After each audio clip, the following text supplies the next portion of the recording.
Dr. Coussons is one of my heroes. We've had a good working relationship, and I just knew when we first met that he was going to be the doctor that would help us get where we wanted to be. He's always been such a good listener. Holly and I met at least 10 years ago, and she had pelvic pain. We did a laparoscopy. She was diagnosed with endometriosis. That endometriosis was resected, and that's the best treatment for endos.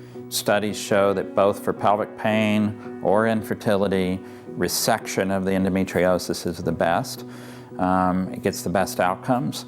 So all of my patients, I try to do my best to resect every visible bit of endometriosis, and then usually treat medically afterwards. I really liked his partnership approach, that he would really listen to my concerns, let me cry a little bit when it was appropriate, and then when it was time to stop, he would say, all right, then let's find the solution and figure this out together, which I really valued so much. Holly went through kind of the normal gamut of infertility treatments, including ovulation induction, intrauterine insemination, and she lives about an hour, hour and a half west.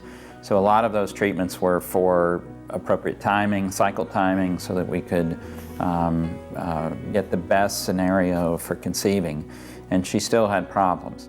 I don't think anybody really understands until they're really gone through it themselves. And yeah, I mean, there will be times during each cycle or in between cycles that we thought, you know, is this worth it? Are we going to get there? Is it just too hard? And Dr. Coussons never gave up on us, and so we felt like, okay, we're going to try the next thing and try the next thing. So at some point, we have to bypass the tube.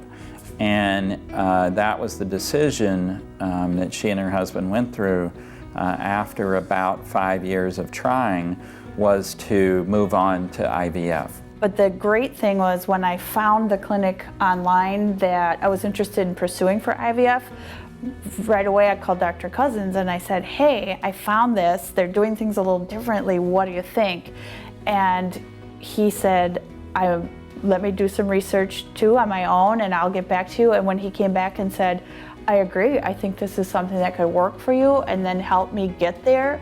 I mean, that's just, I could just cry about how meaningful that is to me. We satellite IVF patients, so we did her monitoring and all of the information here because she went to California for IVF.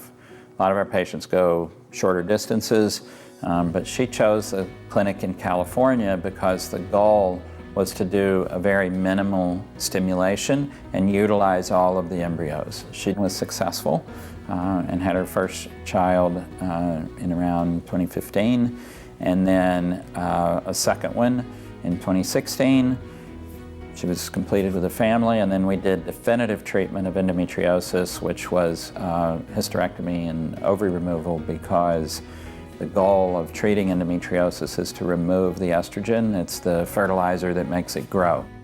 For us, failure was not an option, even though sometimes we felt like that was going to happen, but we just weren't willing to give up on our dreams of being parents. It's just pure love, and no matter what, you can have a tough day and that little hug and that little I love you, Mom, and we just have a lot of fun together. Holly not only stuck with this process for a decade, she has a husband with a disability, and that she never lets that get in the way of a relationship. When she puts her mind to it, she's going to stick with it and reach her goal. I feel so comfortable with Dr. Coussons, and I know he is one of the smartest doctors I've worked with.